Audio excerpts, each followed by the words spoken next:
And again, everybody may not have the same instances leading up to their diagnosis. Some people, some diseases like RA have like a gene, and sometimes that's just, we can't escape that.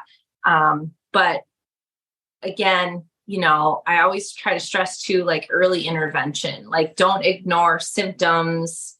Even if you feel like they're just a regular old cold, make sure you're keeping track of them, because that early intervention is really kind of the key to, how that disease progression decreases. And then you can really kind of get your life back. Do you feel like you had any red flags leading into things for your diagnosis? As far as like when it comes to meeting with doctors, I think that is probably the biggest concern that I have for people, because for me, when I was diagnosed, I didn't know any better. I put my 100% trust in them knowing, they're supposed to know the right things to do, how to diagnose things and things like that. But making sure that you're addressing every single thing.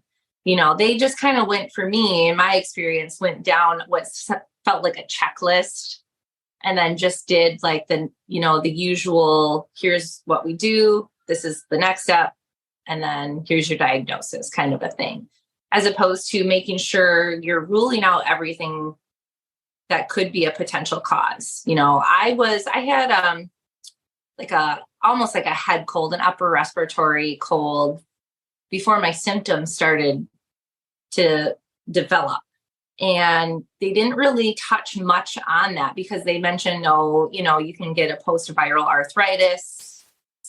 So they kind of just bypassed all of that. And then as I began researching and learning more about how our environments affect us, stress, sleep, I started to really think like, oh my gosh, okay, well, I've been highly stressed out for the last 3 months. I've been sick twice,